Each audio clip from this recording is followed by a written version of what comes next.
Let's go. Oui, alors je remercie la patience et la gentillesse de Guillaume qui a dû refaire l'interview parce qu'il y avait eu un problème de micro. Mais encore une fois, première ou deuxième fois, l'épisode est super intéressant et très authentique. Merci à lui, merci Guillaume. Bonjour à tout le monde, bienvenue dans ce nouvel épisode de Fitness Vibes. Je suis très ravie, c'est un petit peu insolite parce que c'est la première fois que c'est quelqu'un qui me sollicitait pour passer dans le podcast, donc c'était cool. Et c'est avec grand bonheur que je suis en compagnie de Guillaume Schroll, qui va nous parler un petit peu CQP, qui va nous parler formation, qui va surtout nous retracer son, j'ai envie de dire, le fabuleux parcours de Guillaume. Ok. Et on va commencer tout de suite par les questions phares. Je suis ravie de t'accueillir, je suis ravie de venir plutôt. Et que tu m'accueilles. Ouais, merci à toi, Béatrice. Merci très heureux beaucoup de cet échange qui va arriver. Merci beaucoup, merci beaucoup. Première chose, premier principe dans le podcast, on se pose une petite question. Quelles sont les 3 valeurs qui te caractérisent le plus et qui correspondent aux valeurs du sport aussi? C'est toujours une question difficile parce que quand je réfléchissais à toutes les valeurs, il y en avait quand même un certain nombre qui arrivaient. Mais j'en ai quand même retiré 3. Ouais. La première, c'est la persévérance. Persévérance parce que dans ma vie, j'ai toujours eu des embûches. Ouais. Il s'est jamais rien passé de manière très fluide. Et si j'avais pas été persévérant, j'aurais pas réussi à faire tout plein de choses. C'est vrai pour le sport, c'est vrai pour ma vie professionnelle, avec des choses qui parfois arrivent 10 ans plus tard. Ouais. Comme ce CQP d'ailleurs. Ouais. Et s'il n'y a pas la persévérance, en fait, ça marche pas. Parce qu'on se décourage, on arrête, on abandonne. Et je suis quelqu'un qui abandonne difficilement. Je l'ai fait dans 1 ou 2 courses à pied et j'ai détesté. Et dans ma vie, j'abandonne pas facilement, donc persévérance, ça a du sens, vraiment. Okay. Persévérance. La deuxième? La deuxième, c'est l'altruisme. Ouais. Parce que je pense avoir voué ma vie à faire des choses pour les autres. J'ai été entraîneur d'athlétisme, puis dirigeant, puis président de mon club d'athlétisme. J'ai créé un centre de formation et j'ai donné des choses à plein de monde, à ma façon.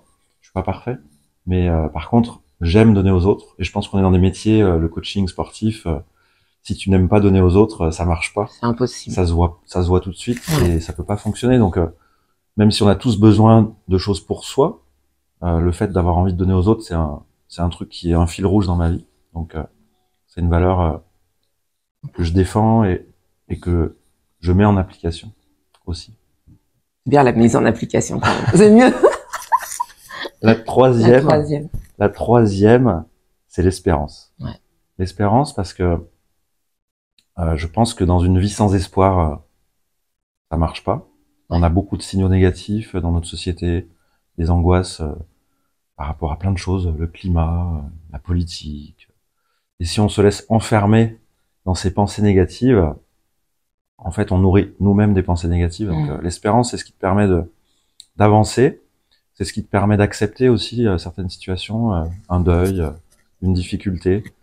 Et en fait, de toujours penser qu'il va y avoir un jour meilleur. Et cette espérance, elle est liée à la religion potentiellement, mais moi, je la vis d'une manière très autonome. Et surtout dans le fait que j'ai certainement un petit côté utopiste qui fait que l'espérance est toujours présente, même dans des situations pas faciles. Ouais, toujours se relever, Ça reste. Ça reste, ouais. Bah, écoute, c'est hyper intéressant parce que c'est vrai que c'est à chaque invité ces 3 valeurs. Si tu veux, c'est vrai que l'espérance, c'est pas une valeur qui revient souvent, donc c'est peut-être le signe que la société n'est pas toujours très positive, mais on est là aussi pour ça, pour la rendre positive. Fitness vibes. Fitness vibes. Mon anglais. Et qui nous permet justement de connecter en fait et d'échanger. Moi, ce qui m'intéresse dans le podcast, c'est surtout de vous faire découvrir des personnalités, des acteurs du secteur, mais sous leur trait humain, okay, et moins lointain en fait. Moi, ce qui m'intéresse, Guillaume, avant même tout ce qui est CQP, etc., c'est ton parcours, parce que tu me dis que tu as créé un centre de formation, je crois relativement jeune, parce que bon, faut savoir que Guillaume m'a envoyé de quoi préparer le podcast, quand j'ai vu la liste de la vie du monsieur, je me suis dit mais on va avoir 3 heures de podcast, c'est pas possible.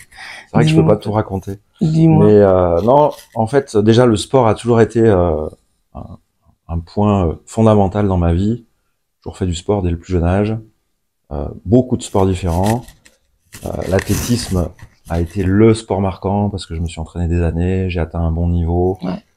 Et ça a guidé ma vie tout de même parce que une fois que tu es dans le sport et que tu aimes ça, t'as envie de transmettre aux autres. Ouais. Pour revenir aussi sur la deuxième valeur. Mm. Et au final, je voulais devenir prof de PS. Puis finalement, je me suis rendu compte que enseigner le sport à des personnes qui n'ont pas trop envie, c'était pas mon kiff. Ouais. Et j'ai eu la chance, grâce à l'athlétisme et à cette pratique et au fait de commencer à entraîner quand j'étais jeune, de toucher du doigt quelque chose de différent. Et j'ai eu l'opportunité, quand j'étais étudiant à l'UFR STAPS, études de sport, de devenir vacataire pour un organisme de formation. Ok. Et ça a changé ma vie, en fait. Parce que là, j'ai compris que je préférais m'adresser à des personnes qui étaient motivées. Ouais. Et j'ai eu l'opportunité de travailler pour un organisme de formation. Et ça s'est pas si bien passé que ça. Et on était quelques-uns et à pas être satisfait vraiment de la situation. Et à se dire, tiens, on peut faire la même chose. La même chose. Et c'est comme ça que je me suis retrouvé à l'âge de 26 ans à créer ma boîte. 26 ans. Formasport, un organisme de formation à Lyon. Et ça a été 20 ans de ma vie.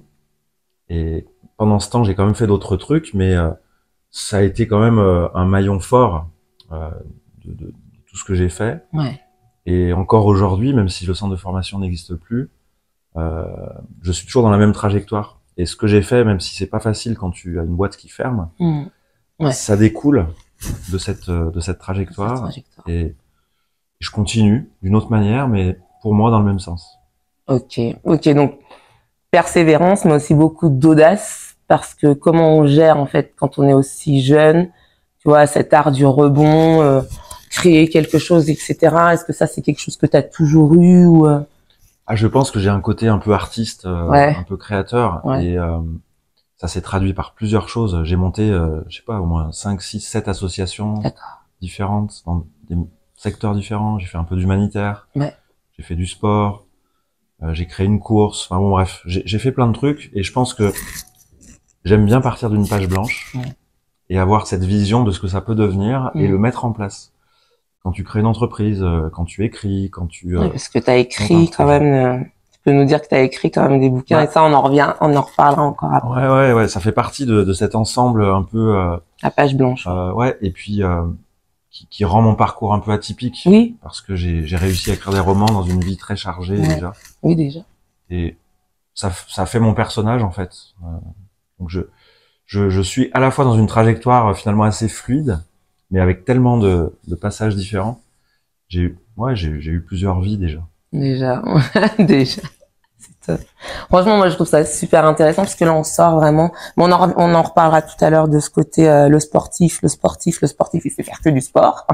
Et visiblement, non. À moins que tu sois l'exception. Non, je crois pas. Est-ce que tu peux nous parler plus, en fait, de ce fameux sujet épineux qui est le CQP? Parce Bien que sûr. moi, j'ai passé le CQP animateur, enfin AGEE là, et ALS, voilà. Et comme selon moi j'ai eu pas mal de discussions houleuses avec des personnes qui nous disaient mais vous venez nous prendre le boulot, vous n'avez pas le droit de faire ça, etc. Pour moi, une personne c'est sa formation, mais pas que. Qu'est-ce que t'en penses? Je suis entièrement d'accord. Moi aussi, dans mon parcours, je me suis retrouvé à œuvrer pour essayer de faire bouger des lignes. Donc, parmi les associations que j'ai monté un regroupement d'organismes de formation. D'accord. Et à partir de ça, j'ai été repéré par un syndicat qui s'appelle Active FNEAPL. Thierry Doll, le président, qui est toujours aujourd'hui le président, voulait qu'il y ait un secteur formation dans son syndicat. Il représente des entreprises du secteur sport, donc beaucoup de fitness, mais aussi du plein air. Et ça a matché tout de suite avec lui, et je me suis retrouvé en fait à agir au sein d'un syndicat qui est devenu représentatif au niveau de la branche professionnelle du sport. Donc encore aujourd'hui, depuis 2016 ou 2017, je siège dans les instances paritaires, là où les salariés et les employeurs se mettent d'accord pour la convention collective, le niveau de salaire, le travail le dimanche, les mutuelles. Mais il y a aussi un secteur emploi-formation, donc je suis là-dedans. Et c'est pour ça que je rebondis là-dessus, parce que ce CQP instructeur fitness n'aurait jamais vu le jour si on n'avait pas été à cet endroit-là. Ok, je comprends. Ça a permis de discuter, de faire remonter le besoin. Et les professionnels avaient besoin d'un diplôme dans le fitness. D'accord. Le CQP ALS. Voilà, si tu peux nous expliquer, voilà, la différence, ouais. Le CQP ALS, il est venu à un moment donné où des fédérations multisports avaient besoin de qualifier pas mal de gens qui étaient soit bénévoles, soit qui travaillaient avec du défraiement. Et il y avait un gros besoin parce que c'est des grosses fédérations avec beaucoup d'associations partout en France, l'UFOLEP, la gymnastique volontaire, le sport pour tous. Et ce CQP ALS, il a répondu à ce vrai besoin. Donc il y a un besoin spécifique. Très associatif, mais du coup, par ricochet, ça donnait des prérogatives pour le cours collectif. Donc, un certain nombre de personnes se sont dit, bah, c'est génial. Parce que pas besoin de forcément faire un BPGEPS pour pouvoir ouais. Donc, ça a permis de qualifier plein de monde. Tu en fais partie. Yes. Et notre CQP, il répond à peu près aux mêmes logiques. Une formation plus courte, plus accessible pour toucher des personnes qui pourraient pas forcément consacrer une année de formation. Donc, pour revenir à la question, je pense que la durée de formation, c'est pas la seule chose qui fait la qualité. Ouais. Non seulement la qualité de la formation, mais aussi la qualité de la personne. Une personne qui arrive en formation, elle a déjà sa vie, son parcours. J'imagine que quand t'es arrivé dans le CQP ALS, tu faisais déjà du fitness depuis des années. T'étais une passionnée. Oui. T'avais une expérience perso. Et puis on n'arrive pas au même âge. Voilà. Et donc tu te retrouves en fait à chercher une formation parce que réglementairement en France, il faut avoir un diplôme qui soit enregistré. Mais t'avais tout un vécu, un bagage qui fait que quelque part, quelle que soit la formation que tu as faite, t'étais déjà prête. Oui. Et la moyenne, tu vois, sur le CQP, la moyenne d'âge, c'est à peu près 32 ans. Ouais. Donc, on a beaucoup de reconversions. Bien sûr. Et quand tu sondes un petit peu, il y a vraiment, je pense, 70% des personnes qui viennent se former qui n'auraient pas pu s'organiser pour faire une année de formation. Tout à fait. Donc, ça répond à un besoin du secteur parce que on a vraiment besoin de personnes qualifiées. Les employeurs, ils galèrent à trouver du monde. Ouais, c'est très bien. Aussi, le secteur, il se développe. Ouais. Donc, le CQP vient compléter des dispositifs qui existent. Moi, j'ai absolument pas de problème avec le BPGEPS. D'ailleurs, je travaille avec le ministère des Sports sur la rénovation actuellement du BPGEPS. D'accord, ok. Et je suis pas du tout dans une posture d'antinomie. D'opposer les choses. Ouais. Tout à fait, au contraire. Ça correspond à différentes personnes, différentes situations. Oui, tout à fait. Et nous, notre CQP, il vient compléter. Ok. C'est tout. Ok. Donc dans ce cas-là, la demande là, tu sens qu'elle est, on a répondu à l'ensemble de la demande sur le secteur qui est en croissance, comme tu me dis encore.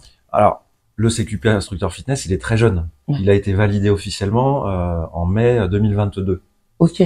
Donc on en est qu'à la 3e année d'activité. D'accord. Donc c'est difficile de dire qu'on répond à la demande, mais en tout cas on a déjà fait des preuves assez significatives. Là, cette année, on a à peu près 1800 diplômés qui sont sortis en 2024. D'accord, ok. Et puis il est attractif du coup. Et les enquêtes emploi qui sont faites montrent des taux d'emploi très élevés. Ouais. Et dans le secteur du fitness. Donc pour l'instant, les voyants sont ouverts. Ok. Et dans le même temps, le BPGEPS a conservé aussi à peu près ses flux. Donc on est vraiment venu on est venu se rajouter en fait. Ok. Non, franchement, c'est une bonne précision. Ça nous permet aussi de savoir tout ce qui se fait. Effectivement, moi, pour être issu du CQP, on peut pas, quand on a une vie de famille, quand si que ça, forcément reprendre les études et puis effectivement, moi, c'est très rigolo ce que tu dis là, puisque la personne qui m'a formée me disait, mais oui, mais toi, finalement, tu fais du fitness depuis que tu as 20 ans. J'en ai 40. À l'époque, j'en avais 41. Mais bon, voilà. Et c'est vrai que ça a donné cette place aussi à toutes ces personnes qui avaient envie de changer, surtout période Covid. Oui, et puis pendant des années, le sport, c'était pas vraiment un métier. Oui. Donc, on se prenait toujours. Moi, je me rappelle quand j'ai monté mon centre de formation en 1999. 1900. Le siècle dernier. Il y avait beaucoup de réticences. C'est pas un métier. C'est une voie bouchée, etc. Bon. Quelques années plus tard, on se rend compte que le secteur a vachement évolué et toutes les études qu'on réalise au niveau de la branche professionnelle du sport, par exemple, démontrent une forte évolution. Il y a plus d'employeurs, il y a plus d'emplois. C'est un phénomène qui augmente constamment. Ouais. Donc aujourd'hui, je pense aussi que le sport a pris une place un peu différente dans l'esprit. Ouais. On commence à se dire que ça peut être un métier. On commence. Donc le fitness fait partie des secteurs où très clairement on peut travailler à temps complet dans le secteur. Complètement. Donc on apporte notre pierre à l'édifice et le CQP instructeur fitness, il vient vraiment conforter ça. D'accord. Et je pense qu'il y a aussi plein de phénomènes comme le turnover. On sait très bien que la durée de vie du métier, elle n'est pas forcément très longue pour plein de raisons. Ouais. On bosse en décalé, au niveau énergie, ça prend beaucoup. Et donc le corps, l'usure du corps aussi. Pour moi, c'est pas du tout anormal que au bout de 5 ans, 6 ans, 7 ans, quelqu'un passe à autre chose. Exactement. Et c'est pas, enfin moi je trouve pas que ce soit dommageable, parce qu'en fait on est dans une société déjà où on change plusieurs fois de métier dans la vie. C'est devenu maintenant voilà. Et ce qu'on a pendant ces 5 ans, 7 ans de carrière, construit la suite aussi. Tu fais du coaching où tu vois des clients, tu sympathises avec eux, tu as des gens de tous univers professionnels. Ouais. Et bien souvent, les coachs qui arrêtent, ils ont une opportunité avec des clients. Des clients. Et c'est ça qui est fantastique, ça. Et en fait, ça s'autogénère, il n'y a pas de problème en fait. Il n'y a pas de problème. Et du coup, par contre, il y a un besoin de toujours former du monde. Bien sûr. Parce que le marché, déjà, il n'est pas saturé. Oui. Et deuxièmement, comme il évolue et que des gens arrêtent, il y a un renouvellement nécessaire. Non, c'est intéressant ça sur le fait que le marché il soit pas saturé non plus. C'est vrai que on a toujours cette impression que plus il y a de monde qui arrive sur le marché, plus il y a de professionnels et moins il y aura de place. Moi, ce que j'avais entendu une fois qui était intéressant dans ce secteur du fitness, par un type du business, c'est que c'est vraiment comme c'est un business de proximité. En fait, on a vraiment de la marge à vendre. Oui, c'est ce que je dis toujours quand on me parle de saturation du marché, c'est que quand tu crées quelqu'un qui va être dans un secteur et qui va devenir coach personnel, par exemple, il va toucher des clients que s'il n'était pas là, les clients ils seraient pas ailleurs. C'est ça. Donc plus tu vas avoir de coachs qui vont être partout sur le territoire, plus des gens vont se mettre au sport et plus tout le monde va avoir du travail. Et c'est la même chose pour une salle de remise en forme. On a besoin de la proximité. Bien sûr. Moi, je suis inscrit dans une salle de fitness. Si elle était à 20 km de chez moi, j'irais pas. Donc plus il y a un maillage territorial, plus ça conforte le secteur. Non, et c'est important de le rappeler. Donc il y a des opportunités, il n'y a que ça. D'ailleurs, c'est à la suite de l'interview de Bruno de la part Fitness Amour Estelle qui lui a créé une page d'ailleurs pour les offres c'est comme ça que moi j'ai trouvé tous mes plans. Merci Bruno. Moi c'est ce qui m'a donné envie de te contacter parce que Bruno ça a été un de mes premiers élèves. Ouais, c'est ça qui est fou. En 99 ou 2000, enfin il est arrivé tout de suite et j'ai vu son parcours et c'est un parcours assez exceptionnel. Ouais. Et j'ai vu la manière dont l'interview se passait et ça m'a donné envie de dire tiens, on a peut-être des choses à se dire. Sûrement même. Non, mais c'est vrai que c'est intéressant. Moi, je voulais revenir aussi sur ce côté multitâche, multipotent, on va dire que t'as, qui je pense quand même reste assez exceptionnel dans le secteur, mais qui est intéressant. Moi, j'ai plutôt ce profil-là aussi, et c'est pas toujours évident à faire passer dans ce secteur, ni au niveau du public, je trouve, et ni au niveau même des autres intervenants. T'en penses quoi? Je pense que effectivement, quand on est un petit peu caméléon, à la fois on sait s'adapter à plein de situations, mais on s'affiche pas comme étant 100%. Enfin, je veux dire, quand tu vois les réseaux sociaux, souvent c'est 100% fitness, 100% nutrition, 100% je sais pas quoi. Bon, moi ça n'a jamais été ça. Ce qui peut être déstabilisant. Hein. Moi, mes enfants, quand on leur demande quel métier je fais, ils sont toujours embêtés parce que ils savent pas trop quoi. Mon plus jeune, un jour. Il rentrait au collège, la directrice lui disait « Il fait quel métier ton papa ?» Il dit « il écrit des romans. » Alors que c'est le seul truc qu'on n'a jamais rémunéré. Donc, maintenant, c'est beau. Il voit de toi la facette quand même. Voilà, et en fait, être omnipotent, j'aime pas trop le terme, mais j'arrivais pas à trouver. Mais multifacette, on va dire. Multifacette et s'intéresser à beaucoup de choses. Moi, quand j'étais chef d'entreprise, je le suis toujours, mais dans le centre de formation, c'était devenu une grosse entreprise. Ouais. Aujourd'hui, je suis consultant, c'est pas pareil, mais mon entreprise, en fait, je l'ai prise de 0. Elle est arrivée à un niveau quand même, on avait 300 élèves par an. Ah. Et en fait, à travers 20 ans où je suis resté dans la même boîte, je disais toujours que tous les ans ou tous les ans et demi, je changeais de métier. Ah ouais. Ouais. Je suis passé par l'étape secrétaire, répondre au téléphone, écrire les courriers, formateur. J'ai été formateur pendant des années. Puis après, il a fallu que je prenne le costume de directeur. Ah oui. Avec le marketing, avec la comptabilité, avec tout plein de trucs. Avec le syndrome de l'imposteur ou pas? Le management. Aussi. Parfois un peu le syndrome de l'imposteur, parce que comme tu t'es pas qualifié dans certaines choses, par contre, je me suis toujours fait aider par des tierces personnes pour améliorer certains points. Et s'intéresser à tout, c'est comme en athlétisme d'ailleurs, parce que j'ai fait du décathlon. Yes. Et en fait, tu n'es jamais spécialiste de rien, mais tu connais un peu tout. Et tu t'intéresses aussi un peu à tout. Et ça a guidé ma vie, parce que finalement, moi, la psychologie, j'adore, la politique, j'aime bien. Oui, d'ailleurs, t'as été élu. Ouais, j'ai été élu pendant 3 ans à Dessines, adjoint au sport. Et c'était passionnant, même si ça s'est terminé. Et ça fait partie de ce touche-à-tout. Et ça te construit, en fait. Toutes ces expériences te construisent avec ses plus et ses moins. Et je reste toujours, en fait, à pouvoir basculer sur un projet qui est différent. C'est énorme.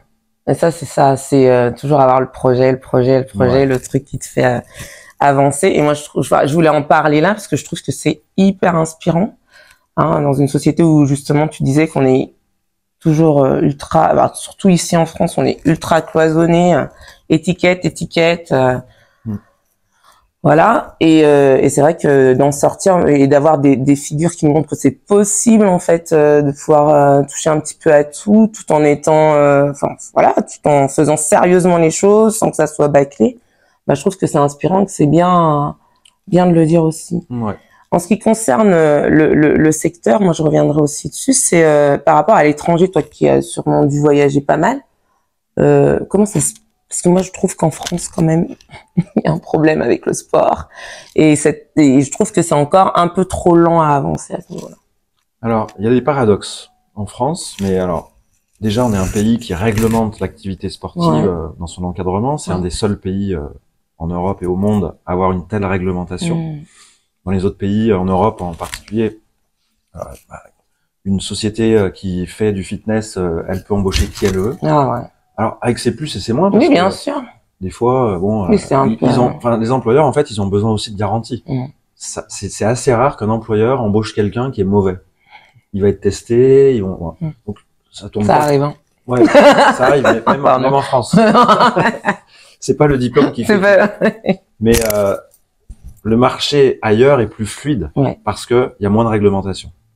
La France est faite de beaucoup de réglementations, les charges URSSAF, il y a tout plein de trucs qui font des freins dans le marché. Après, on parle de taux de pénétration, où on sait que la France, sur le fitness, elle est en dessous de pays comme l'Angleterre, l'Allemagne, et que normalement on devrait rattraper. On est en train de rattraper un petit peu, mais dans l'analyse, il y a aussi tout le secteur associatif qui est très très fort en France. Il y a beaucoup de fitness dans les associations, des cours collectifs énormément, la muscu un petit peu aussi. Et ça, c'est pas toujours pris en compte dans les études. D'accord. Donc je pense que quand on parle du taux de pénétration, on a tendance à observer le secteur marchand et pas le secteur associatif. Et à mon avis, si on arrivait, mais c'est très compliqué à étudier, mais si on arrivait à mettre tout ça ensemble, on serait finalement pas si loin. D'accord. D'autres pays. D'accord. Non, mais c'est pareil. C'est voilà des bons réglages, puisqu'un chiffre ça peut tout dire et rien dire à la fois.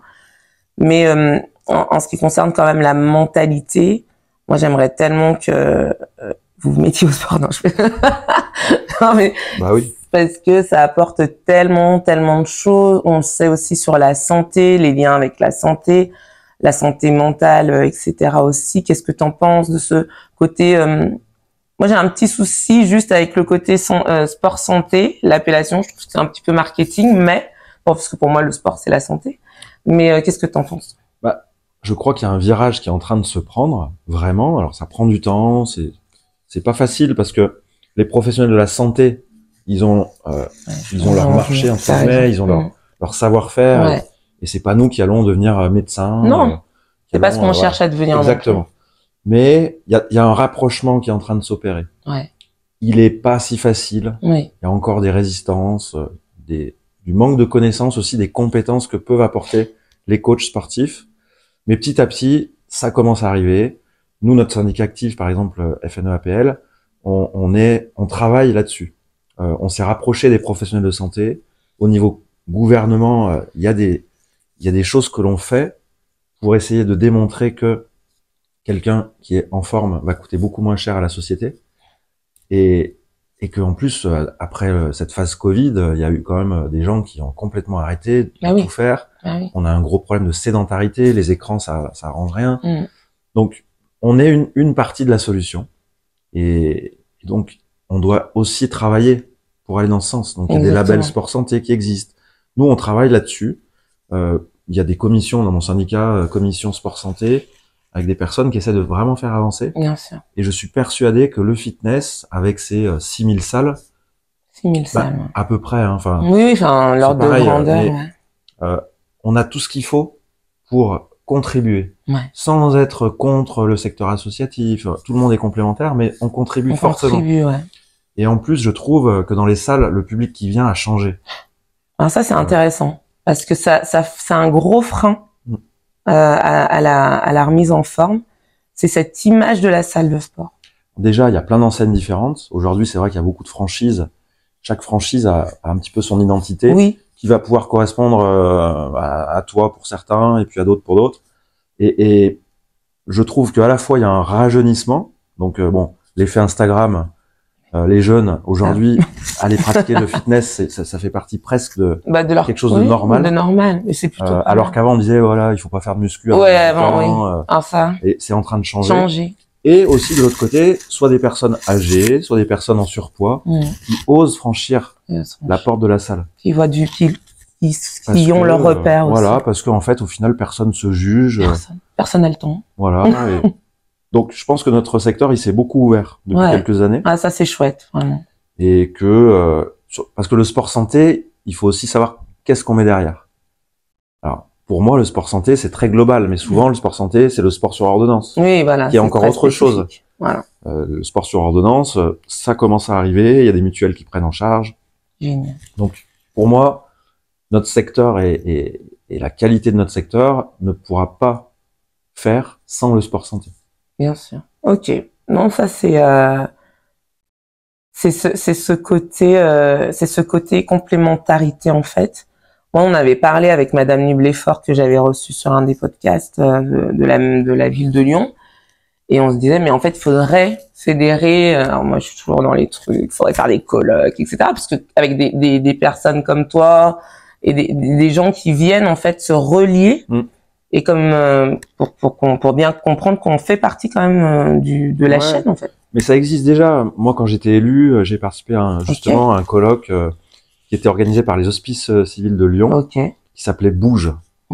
Et en fait, il y avait tout un tas de professionnels de la santé. Et l'idée de base de ce colloque, c'était comment on fait pour faire bouger les gens. Aux Hospices civils de Lyon, ils ont déjà recruté des éducateurs sportifs en complément des équipes médicales. Donc c'est pour ça que il faut pas avoir ce discours trop négatif et que les choses sont en train de bouger. D'accord, j'arrête. Mais non, mais c'est pas grave. Mais parce qu'en fait, tu as raison aussi. Mais et puis on le voit pas toujours. Et puis. Mais ça évolue vraiment. Ok. Ben c'est bien. Voilà, justement, c'est pour ça que je fais aussi le podcast, pour que des personnes du secteur nous parlent du secteur. C'est vrai que comme tu parlais d'Instagram, etc., c'est une partie du secteur. Et il faut aussi savoir dans quoi vous mettez les pieds. En fait, moi c'est toujours le truc, on est souvent dans une société de followers. Moi, il n'y a pas de problème à suivre. Moi-même, j'en suis sûrement une quelque part, mais en conscience, en fait. Donc, le podcast, il essaye d'aider à ça et de trouver un petit peu des bonnes raisons, d'une part, de faire du sport et puis de comprendre ce qu'on fait quand on fait du sport. Voilà. Yes. C'était un peu taquet, là, non? C'était un peu, vous allez comprendre, oui ou pas? On se prend la tête pour vous. Non, enfin voilà. Bon, écoute, et puis il y a aussi beaucoup de bonne humeur dans ce secteur, donc il faut rejoindre. C'est le plus important, la bonne humeur. Ah, c'est le plus important. Parce qu'en fait, quelqu'un qui a pas le sourire, ça marche pas. Ah, ça marche pas. Je pense qu'un prof qui tire à la tronche n'a pas beaucoup de gens dans sa salle. C'est ça. Et pour autant, on est aussi tout le soutien un petit peu, pas psychologique, je vais aller un petit peu loin, mais un peu dans le mental. On est quand même ce soutien. Les gens viennent se décombrer. Surtout dans le coaching personnel, où il y a cette relation one-to-one, et où effectivement il n'y a pas que le sport. On va raconter un peu sa journée, on va se confier un peu. Donc c'est ça. Je pense que le coach, il a toujours une petite oreille pour son pratiquant.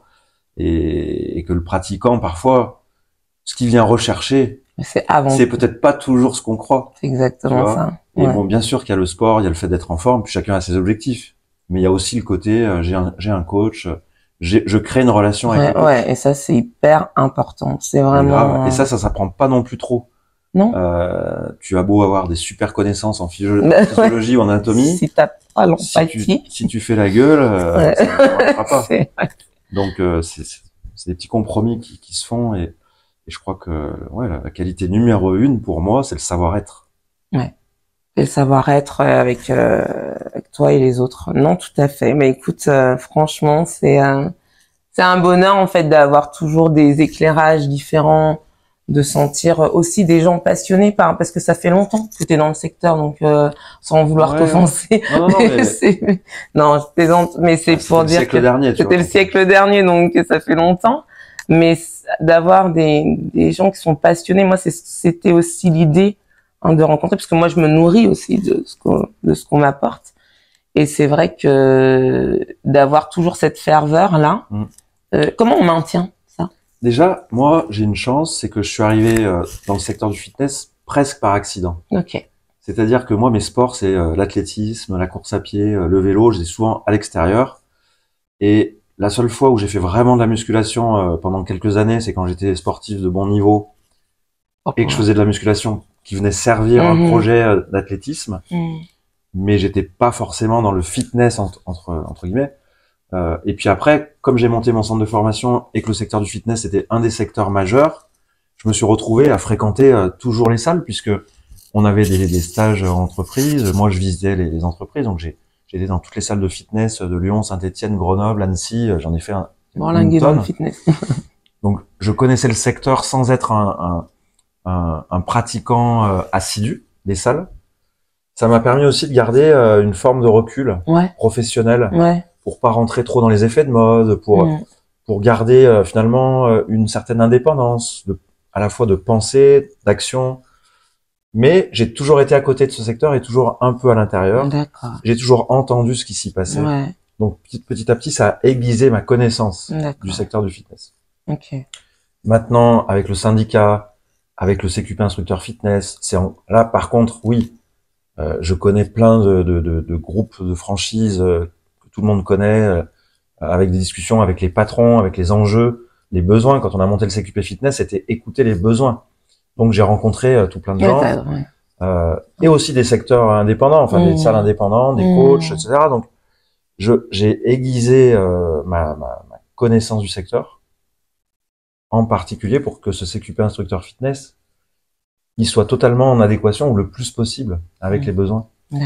Et voilà, donc c'est vrai que ça fait quasiment 30 ans que je suis à côté, dedans, au niveau du secteur du fitness. Non, franchement, moi c'est l'aspect longévité, et c'est vrai que comme moi je suis quelqu'un qui, mais c'est un milieu où il y a tellement, enfin quand on veut s'épanouir dedans, je pense que c'est comme dans la vie quand même, c'est que il y a tellement de choses à créer, il y a tellement, c'est sûr que si on y vient juste pour appliquer ce qu'on a appliqué, c'est compliqué. Si on n'y met pas de sa personnalité, si soi-même on cherche pas à s'épanouir, du coup c'est compliqué de créer. Et je pense qu'il faut une dose de créativité. Oui, et de passion, et on vient pas dans le sport comme on vient pour vendre des tapis. J'ai rien contre les tapis, mais il y a ce côté quand même où on est dans un secteur qui est porteur de valeurs sportives, humaines, et que ça donne un sens. Ça donne un sens. Et qu'on soit patron d'une salle de fitness, d'une franchise, qu'on soit coach individuel. En fait, on est tous reliés par cette valeur-là, qui donne du sens. Et en fait, le sport véhicule beaucoup de choses positives, même s'il y a aussi l'autre côté. Mais je pense que le positif l'emporte très largement. Et que au final, aller dans le sport, c'est aller dans un endroit où c'est synonyme de bien-être, c'est synonyme de plaisir, c'est synonyme d'être en bonne santé, de bien vieillir, etc. Écoute, franchement, Guillaume, merci pour tous ces éclairages, merci pour cet apport, cette valeur. J'espère vraiment que vous avez bien ouvert vos oreilles, que vous êtes bien imprégné de ce discours encore différent. Ce que j'aime sur les podcasts, c'est qu'il y a Bah, c'est jamais les mêmes, heureusement. Heureusement, ouais. Tu sais. Et on va finir par les fameuses questions de fin. Si tu étais une activité cardio. Bah, en fait, je reste sur mes activités extérieures. Yes. Donc, course à pied et vélo. La liberté. Ouais, j'ai eu la chance de créer un projet de voyage. Je suis parti 21 jours en vélo tout seul à travers la France. J'en ai un autre de prévu pour l'été qui vient. Wow. Plus gros encore. Ouais. Et je m'épanouis beaucoup dans ces activités d'endurance. J'ai un peu de mal à rester 30 minutes sur le tapis dans une salle. C'est pas mon kiff. Je le fais un peu pour s'échauffer ou si vraiment il pleut. Mais mon kiff, c'est quand même d'être dans un espace plus grand. Voilà. Ouais, c'est un côté aussi se retrouver, un petit peu méditatif. Moi, ce que je trouve dans les sports d'endurance, il y a ça aussi, surtout la course à pied où tu lâches, et puis. C'est vrai que moi, la méditation, comme certains le pratiquent, tu vois, j'ai un peu de mal. J'arrive pas à me déconnecter dans ces moments-là, alors que si je suis en course à pied, voire sur mon vélo, bah oui, je me mets dans ces états de méditation et ça fait du bien. Ça fait du bien. Si t'étais une activité renfo. Alors, si j'étais une activité renfo, je dirais la musculation, mais la musculation pour rester en forme. Ouais. Moi, je me suis remis entre guillemets au fitness. Je me suis dit bon, je fais le CQP fitness, il faut pas que je reste en dehors de la salle. Ouais, c'est ça. Et puis c'était le moment aussi où les 50 ans arrivent. C'est comment? T'as les bras qui commencent à être un peu plus flagada, et tu dis là, si je m'occupe pas de moi. Donc c'est la musculation, mais après la musculation plus circuit training, tu vois, ludique, avec un coach parce que j'ai pris un coach personnel. Bonjour César. Et je suis à la part fitness à Dessines qui est à côté de chez moi et j'ai vraiment kiffé le fait d'avoir un coach. Ouais. Et je trouve que pour faire la promotion d'une formation qui forme des coachs, c'est quand même vachement bien d'avoir cette expérience. Ouais. J'avais jamais pris un coach personnel. Ouais. On pourrait imaginer qu'avec toutes les connaissances, compétences, bah oui, c'est ça. On n'a pas besoin. Bah oui, et pourtant. Mais en fait, si. Mais pourtant. Et donc, ces activités cardio-training, elles sont à la fois ludiques, elles te permettent de rester en forme. Et moi, je kiffe pratiquer ça. Ok. Ouais, donc, le coach qui se fait coacher, ça, c'est un bon indicateur d'un bon coach, en fait. Ça, il faut vous le dire, parce qu'en général, ça implique aussi beaucoup de remise en question de se faire coacher. Moi, je le suis dans un autre domaine de vie. Et comme je dis, je pourrais pas accompagner certaines personnes si moi-même, j'étais pas dans une partie de ce processus-là. Donc, je pense que de toute façon, c'est quelque chose qui s'auto-entretient et qu'on a tous besoin les uns des autres. Oui, voilà. C'est vrai. Si tu étais le Pilate, si tu étais une activité douce, serais-tu Pilate ou yoga? Ni l'un ni l'autre. T'es le seul. J'ai un peu de mal avec ce genre d'activité. Alors après, je comprends que pour plein de personnes, ce soit sympa. Après, c'est vrai que j'ai un souvenir du yoga qui date de la 4e. Là, on est vraiment au siècle dernier. Avec ma prof de maths qui faisait les cours de yoga. D'accord. Qui était très rigide. Ça, c'est très rigolo. Et en fait, avec un copain, on passait notre temps à se bidonner en faisant du yoga. On n'adhérait pas du tout au truc. Mais bon, globalement, je n'ai pas besoin de ça dans ma vie, qui est déjà très remplie. J'ai fait beaucoup d'étirements quand j'étais sportif. Ça m'a gavé. Je te jure. Parce que, en fait, à force d'avoir des blessures, des machins, des trucs, donc j'étais dans une pratique de l'étirement qui était pas du bien-être, mais qui était pour la performance. Ouais, puis c'est pas le même, on y apporte. Et, ouais, aujourd'hui, moi, j'ai pas besoin de ces activités. Donc, je pourrais pas choisir. Parce que elles ne me parlent pas. Ouais. Et si je devais choisir une activité douce, l'apéro.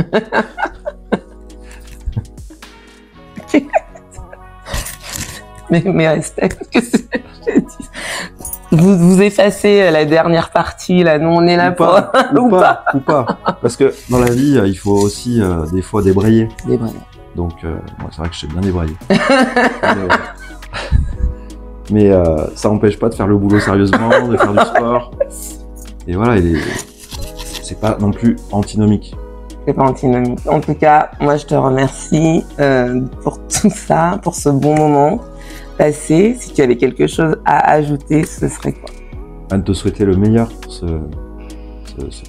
podcast, ta chaîne YouTube, les réseaux, Merci. parce que tu fais des choses vraiment sympas, différentes. Merci. Le fait de mêler le côté un peu technique sur le secteur du fitness, mais aussi les parcours, l'humain, ça fait de ton podcast un truc différent. Merci. Et donc je te souhaite la réussite. Merci. Je me la souhaite aussi. Je te souhaite le meilleur aussi pour la suite du parcours. Merci. J'espère que vous serez régalés avec ce podcast. Comme moi, je me suis régalée. On se dit à bientôt pour un nouvel épisode. Merci Béatrice. Merci Guillaume. Et bien, c'est parfait.